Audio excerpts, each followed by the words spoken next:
All right, we are back with Four Horsemen action. Sadly, this is my second take on this video. I actually recorded about 30 minutes of it and ran out of space in my iPhone storage. So apparently the video did not take. It was completely deleted, which is a shame. I will try to reiterate everything I said with the same level of enthusiasm and excitement that I had before. And yeah, let's just get started with that. All right.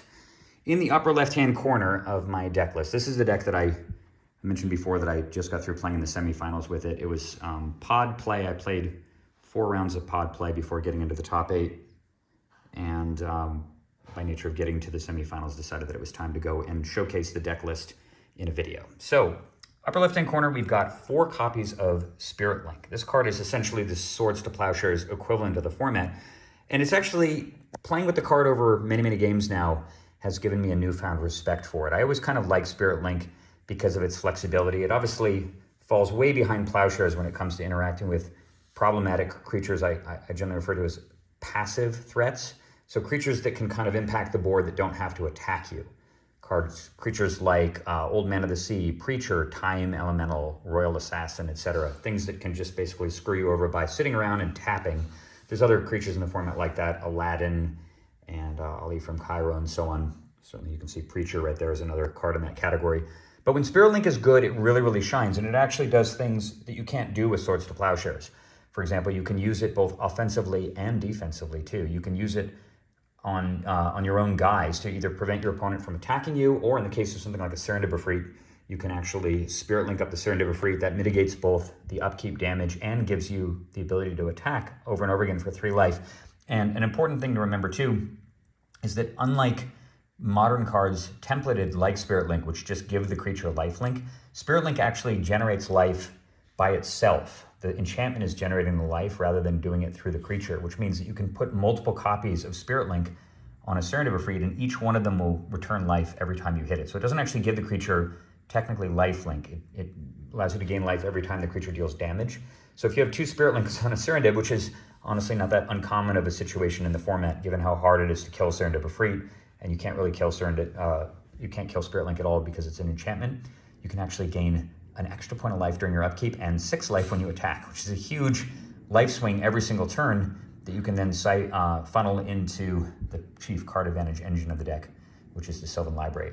Speaking of card advantage, to the right of Spirit Link, I've got 4 copies of Land Tax. And Land Tax, you know, anybody who's played more Eternal formats and stuff, doesn't show up a lot in Commander, unfortunately, although I think it's underutilized in Commander, definitely, given the fact that it's pretty easy to find an opponent who has fewer lands than you. But Land Tax is just an incredibly powerful card drawing engine in a format that has a dearth of them. And on top of that, it's color fixing, and I think one of the most important components of the card that tends to be underappreciated by a lot of players is the fact that it allows the control deck to kind of set the tempo for the game. By playing Land Tax, you can often force the opponent into a situation where they can't extend onto the board. They can't play threats because their threats start at 2 or 3 or 4 mana, and a lot of people are reluctant to do that, reluctant to just let you indiscriminately draw lands out of their deck, and so they'll play the waiting game to you or with you. And any type of waiting game really favors the control-based deck, particularly when the control-based deck is running 4 copies of Ivory Tower. This card was unrestricted back in the 1994 era. It was restricted in the 94 era alongside Black Vice, although in modern old school, both of those cards tend to be unrestricted, and they're kind of in good balance with each other. But in this format, of course, there is no Black Vice to offset Ivory Tower. They're in different editions. Black Vice was printed in Alpha, Ivory Tower in Antiquities, and therefore the card is just way, way, way stronger than it should be. And it has incredibly good synergy with both Land Tax and, of course, with Sylvan Library. Not only are these cards just very complementary and synergistic, but also the lack of enchantment removal in the set. Because if you look at these 4 boxes right here, there is no enchantment removal in any of these sets at all. The closest thing you've got is Desert Twister from Arabian Nights, a 6 mana green card that costs double green and really requires a huge green commitment and costs 6. So Sylvan Library, Land Tax, they've already kind of done their thing by the time you get up to 6 mana. And there's a card called Presence of the Master in Legends, which is gives you the ability to shut out all enchantments that might be cast from that point onward. But the problem is, of course, these things cost less mana than Presence of the Master, and they can come down and already be well underway, and they also tend to be redundant with multiple copies. As a result of that, neither Desert Twister nor Presence of the Master is really good answer to either one of these powerful enchantments, and they can allow you to really take over the game, particularly when combined with Ivory Tower, which can give you an incredibly powerful life gain engine as well as a card advantage engine. And this is actually just about the closest thing that the format has to pure card advantage. We're missing all of the restricted list from Alpha, as well as staples like Tome, for example. And kind of hard pressed to do that. It's actually kind of one of the things that really pushed me towards this deck in the first place, was the fact that I could play with the interaction of the five different card types you see in the corner there. Serendib getting Spirit Link, gaining life, channeling that life through Sylvan Library to draw extra cards, which turns on the Ivory Towers even more, makes them more powerful. Land tax, filling up your hand with multiple towers in play, getting upwards. I've had upkeeps where I gain 12 life and crazy things like that, and then you spend all that life through Sylvan Libraries, even multiple Sylvan Libraries. Actually, you can a lot of people don't know this, but you can use multiple Sylvans in a turn, provided that you're paying life to see more cards. So, for example, if you go to your draw step, draw your first card for the turn, activate a Sylvan, draw 2 more, take 8, and then activate the other Sylvan to draw 2 more cards, and you have the option to pay an additional 8 life to pick up those 2, or pay 4 life. What you can also do is you can take both of the cards in the second Sylvan and take 2 of the earlier cards that you picked up and put those back to satisfy the condition of the second Sylvan Library. So you're actually able to dig 5 cards deep into your deck in one turn, which can be completely pivotal in certain situations. I actually have some online games where that happens that I'll probably be recording a little bit later. You guys can look forward to that. But over here, I've got 4 copies of the dreadnought of the format, the mighty Serendib Efreet.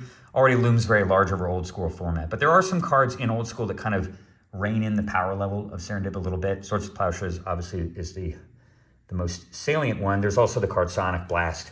A lot of people run Sonic Blast, and Sonic Blast allows you to blow up a Serendib Efreet. And then, of course, there's just 4/4 flyers all over the format. There's Sarah Angels, Singular Vampires. There's bigger, I guess Air Elemental is played sometimes, bigger flyers like Shivan Dragon and stuff. And as a consequence of that, Serendib Efreet sometimes gets outclassed by other flyers in the air. In this format, there just really aren't that many big flyers at all. In fact, the only one that really shows up in most decks is the Tetravis, and only because Workshops is one of the most powerful and impressive archetypes in the format by nature of the fact that Mishra's Workshop is also unrestricted. And you might wonder why you see cards like Ivory Tower, Mana Drain, of course, Mishra's Workshop and stuff unrestricted in this format. And that's because the architects of the format, Chad and Nick, really kind of wanted to give players the opportunity to explore the format before they started doing a lot of restriction. So, in fact, when the format debuted, there was only one restricted card in it at all. Actually, I'm sorry, I take that back. There was only one restricted card that's also restricted in old school. And that's that little grotesque thing over there. Few other restricted cards, though. I don't have the list directly in front of me, but it includes the format hosers. So City in a Bottle, Golgothian Silex, I guess Arena of the Ancients kind of counts for that too. And that was sort of done as a preemptive thing, assuming that if people want to play a lot of Arabian Nights cards, it's rather silly to limit the card pool to only 4 sets and then allow 4 copies of a hoser that just blows up everything in the entire set. And in fact, to that end, the Rules Committee convened recently and actually banned both Golgothian Silex and City in a Bottle from future Four Horsemen events. So if you're interested in playing in this format, you won't even have to contend with a single copy of a card that might kill half the permanents in your entire deck by nature of the fact that you're trying to respect the format and play with only 4 sets. So you don't have to worry about that. Either way, Serendib Efreet, totally amazing creature. Very, very hard to kill. Chain Lightning is one of the most ubiquitous removal spells in the format. And obviously, it doesn't die to Chain Lightning. It doesn't die to the 3 counters coming off of a Triskelion. It kind of dominates the battlefield, dominates the air, and honestly dominates the ground. One of the reasons why I really love the card so much, and this was extremely apparent when Nate and I were playing our matches after he had changed my deck quite a bit, one of the first things he did was take the 4 Serendibs out. And he found that when I was playing a Zoo-style blue-red-green aggressive deck, I was just tearing his face off over and over and over again by just playing Kurt Ape and Scavenger Folk and Elves of Deep Shadow, and I even had Barbary Apes in my deck, and Flying Men, and just all sorts of little guys that just beat you down fast because you don't have balance, you don't have Wrath of God, you don't have Abyss, and they fly over Moat. And he was just getting destroyed by that deck consistently. And then finally, I encouraged him to put Serendib Efreet's back in the deck, and lo and behold, he won the next 2 or 3 games exactly with Serendib Efreet. I think the card's indispensable, even though you don't think of Serendib being played in control decks. It tends to be played in aggressive decks or mid-range decks. A pure control strategy, at least in Four Horsemen, can really benefit from 4 copies of Serendib Efreet.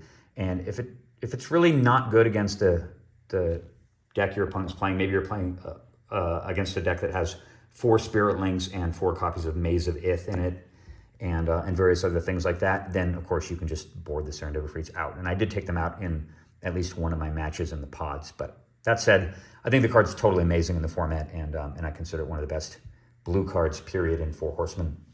Down below that, I've got 2 copies of the card Preacher, and I really, really like Preacher. I wanted to play more, and in fact, my earlier version of the deck had 3 copies of Preacher, but I dropped it back down to 2. The card is so good. When it's good, it is just insanely powerful. It's Vidalcan Shackles against any ground-based strategy. And, you know, if your opponent's playing something like blue-green, and most of their creatures are either on the ground or in the air, a Preacher is kind of an impenetrable thing. You can't really get around it. You can't really effectively attack. Having a single Preacher just buys you all the time in the world to establish your overall game plan. And I think that's a lot of utility and overall strength out of a 3-mana card.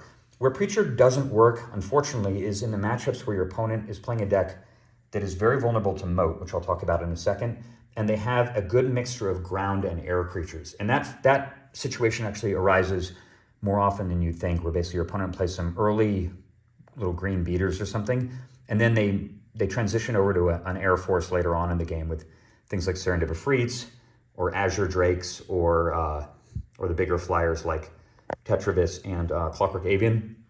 In those situations, the Preacher is just less than useless because they can just hand you a totally obsolete, useless creature on the ground while they're beating you in the face with 2 flying men and a Serendib Efreet, and they're like, here's my Kurdave, enjoy.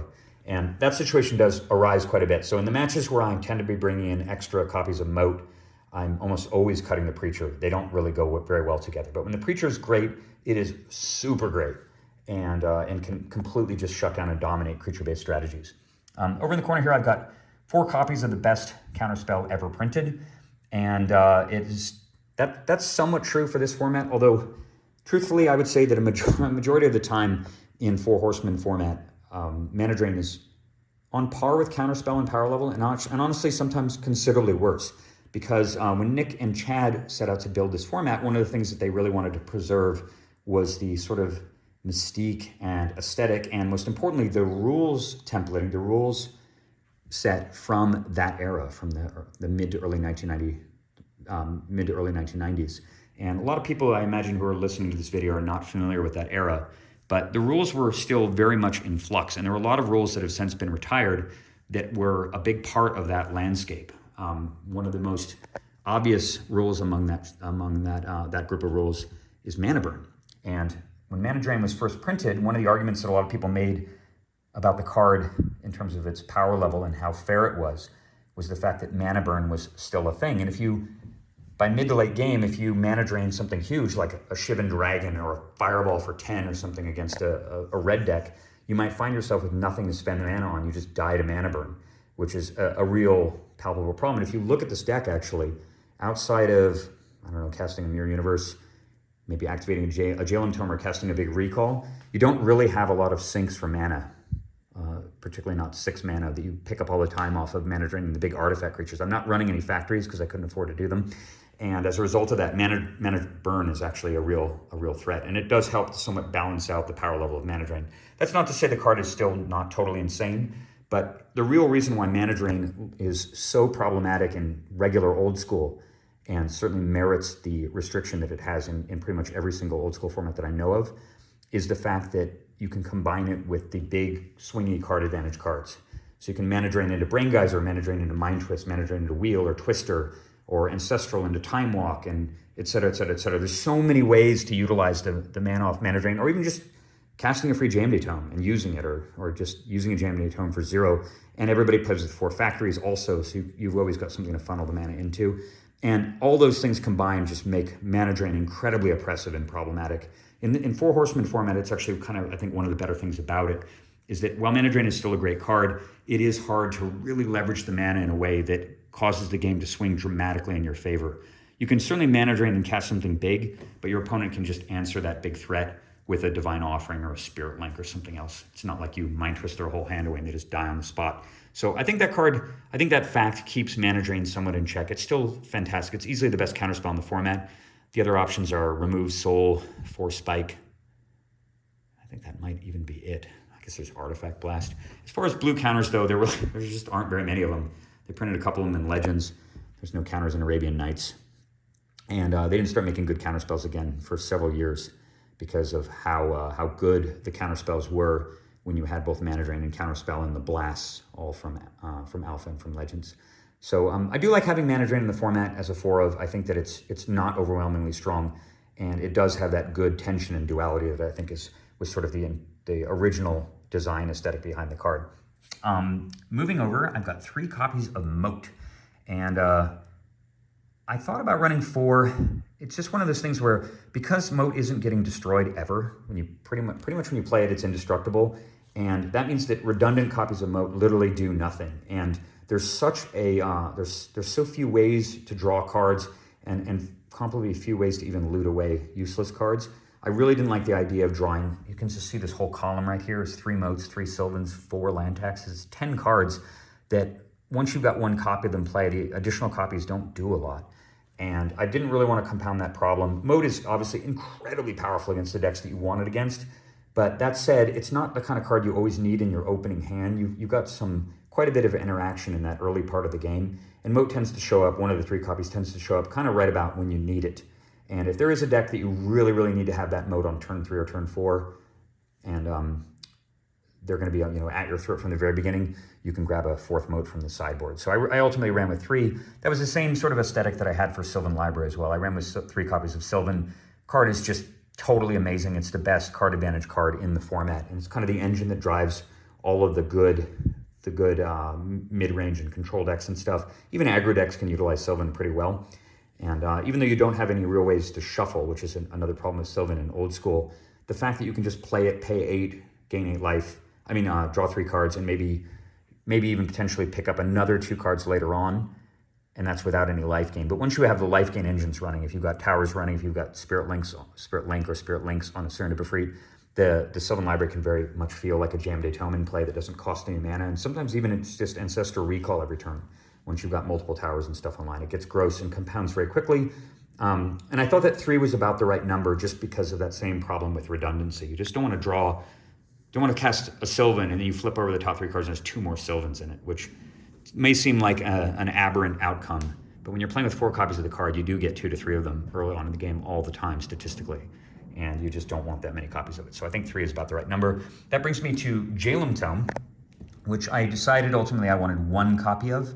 And if I were to rebuild the deck again, I might actually fiddle around with this part of the deck a little bit and possibly run 2 or even 3 copies of Jaland Tome. I found myself sideboarding out Preacher a lot because most of the decks that I wanted Preacher against, I kind of wanted just more Moats against instead. And as I mentioned before, once you have, did I mention that in this video? It might have been in the last one, I'll repeat it.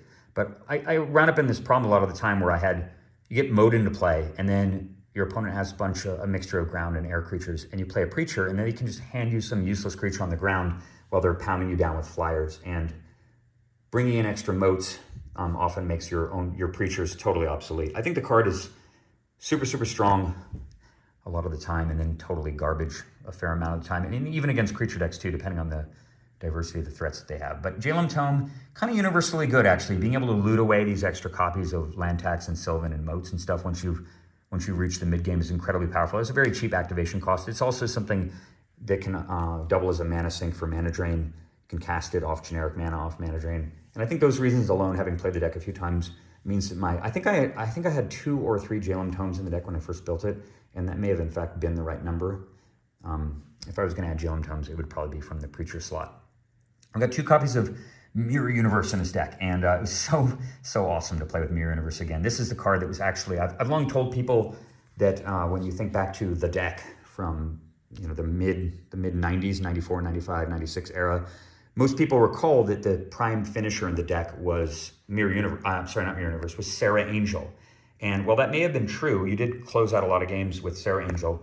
The chief killing engine in the deck, the thing that generally closed out most of the games that you were working towards, was Mirror. And to that effect, because again, as I mentioned before, Chad and Nick wanted to have the format be evocative of the way the game felt back in that era,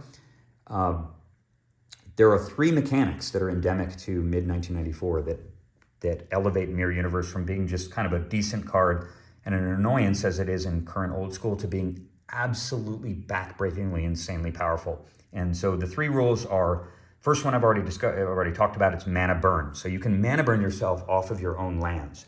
Indiscriminately, you can add mana at the end of your opponent's turn. You float mana in your mana pool, and you can actually still spend that mana if they have some kind of response. So for example, imagine you tap 6 mana at the end of the turn, 4 of which is blue, and they go, aha, he's tapped out, I'm going to Divine Offering his Mirror. Well, you've still got the mana in your pool, it hasn't burned you yet. So you can spend that mana to counterspell to protect the Mirror Universe, which happens a fair amount. If they don't have a reaction, you burn at the end of the turn, and then you get to untap and utilize the second broken rule that existed back then, which is the ability to tap lands during the untap step, which is just totally ridiculous as far as the rules are concerned.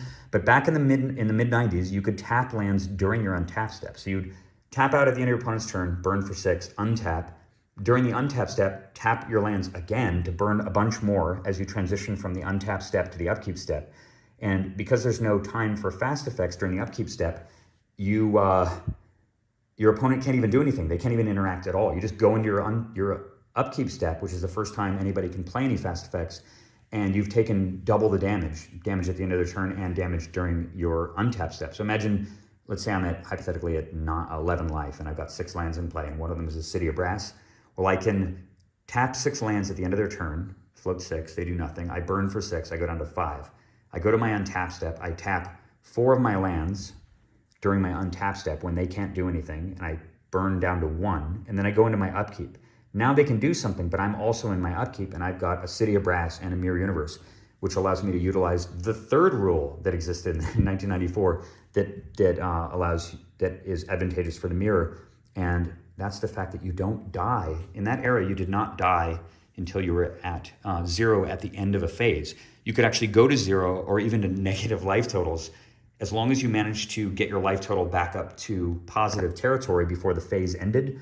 You didn't lose the game. So this changes the way that Spirit Link works mechanically. If somebody hits you with a Spirit Link and you take lethal damage, you're not actually dead. You have time to gain the life back and finish the phase with life. So that makes Spirit Link a hell of a lot more powerful. And obviously with it was the reason why decks like Prosperous Bloom in 1996 and 97, why that deck worked so well, because you could cast Contracts from Below to get your life total down to 0 and you wouldn't die before you cast a Lethal Drain life. There was the original combo deck, a deck called Storm Drain, which used the combination of Fast Bond and Storm Cauldron from Alliances to basically generate infinite mana and take tons of damage, because Fast Bond does a damage to you every time you play a land beyond the first one per turn. But you could go down to negative life totals using Fast Bond as long as you finish the turn by casting a Lethal Drain life that got you back up into positive territory. There's all sorts of ways to abuse it, and Mirror was by far the most powerful way to do that, because you just go into your upkeep at 1, tap City of Brass, let it resolve, go to 0, and then switch life with your opponent, hand them 0, and take their entire life total. And that allows you to kill people totally indiscriminate of their life total. They can be at 1 billion life, you don't even care. So with this deck, letting your opponent just tower their way up to 50, 60, 70 life, you just don't give a shit at all. And they can't even be protected by a card like Ali from Cairo, which prevents you from taking damage that would reduce your life total down to 0, but not life switching, as is done by Mirror Universe. So there's no real way to escape the card. It's incredibly fast and lethal. You can just throw it out there, and if they can't deal with it immediately, you kind of just have the game in the palm of your hand. And outside of a very, very narrow range of effects that people have, they can't really do anything. And you can just kill them indiscriminately with it in a couple of turns with timing that they can't even interact with. The card is just absolutely ridiculous. And until the rules are restored to something more modern, Mirror, I think, will continue to be one of the best ways to win a game of Magic in this format. I'm going to move to the last couple of spells. I've got 2 copies of Recall. Recall is very interesting. It's restricted in Eternal Central, and I believe it's unrestricted in all the other old school formats. And it makes sense that it's restricted in Eternal Central because of its interactions with strip mines, I think. The ability to just draw a couple strip mines early, stunt their growth, and then recall away other stuff that's not necessarily useful at the moment to get more strip mines out of the graveyard, and then do it again. And it just feels horrible. It's just not a fun way to play a game of Magic, and allows kind of any deck with Recall to have this whole land destruction component to it that's probably unfair. So I think in the formats where Strip Mine is a restricted card, I think Recall is a great deal more balanced and is a kind of card that you might consider running 2 copies of, maybe even 3. I know a lot of people have had success running 2, and I've built some Swedish decks and stuff recently, or some other alternate old school formats where I've played with 2 recalls, and man, it is so good having 2 copies of the card. It's just so different mechanically to have them. But in Eternal Central Rules, of course, you're limited to just 1. In Four Horsemen, there aren't nearly as many degenerate things to do with recall, like recursing Ancestrals and Time Walks and stuff over and over and over again. So the card is way more balanced, and it felt to me that 2 was about the right number. Just early utility to be able to use mana drains a little less judiciously, to mana drain things early just for tempo, and then by mid-game I can recall for 2 or 3 mana drains and really just cement the game and lock them out permanently. And I think 2 is probably the right number. I did sideboard out one of these recalls quite a bit, so it's definitely not mandatory to play with 2, but 2 feels like about the right number. And then finally, the last spell is Divine Offering, a single copy of this. And you might wonder, why am I playing only 1 Divine Offering? It's weird. There's lots of artifacts in the format. And my general feeling about it is that there are lots of artifacts in the format. I don't care about a lot of them. I certainly don't care about Ivory Tower. I don't care about Fellwar Stone tremendously because I'm not really running a devoted mana denial strategy very often. But the one card that I absolutely had to keep Divine Offering in for, this was Nate's suggestion too, and it was definitely borne out through the practice that we did, was the card City in a Bottle. It's a restricted card in the format, but it is a back-breaking hoser for any deck that has a big Arabian Nights component. And I'm not playing a ton of Arabian Nights cards. I think I only have 9. But the problem is that my entire strategy for closing out the game involves Arabian Nights cards. I've got 4 Serendib Efreets that I plan to attack with, often with Spirit Links to kill them with, and I've got 4 Cities of Brass that I intend to utilize with Mirror Universe to deal that final point of damage. And if there's a City in a Bottle in play, I don't have any Serendibs, and I don't have any Cities of Brass either, which means I can't win with Mirror and I can't win with Flying, which means that everything comes down to these guys. I gotta win with 2 Preachers. And if I've got a Moat in play from earlier, then I literally have no way to win the game short of decking them, and that's unlikely to happen. And it just seemed like too big of a risk for a single deck slot. And it's not like playing with a single Divine Offering is a huge concession anyway. It's still a pretty good card. And in a pinch, you can Divine Offering one of your own things, Divine Offering your Jaland Tome, Divine Offering your Mirror or something to gain emergency life if you need to do it. So the card is not dead against most decks. There's lots of factories and stuff. And having that single copy just gives me an insurance policy against a City in a Bottle. I don't just automatically lose to it. And that alone seemed worth it. I'm going to move over to the mana now, but I'm going to actually stop this video as it's 27 minutes long, and I don't want to have that same thing happen where I run out of space and I lose the whole video. So I will see you guys in the next video where we cover the mana and then the sideboard. See you soon.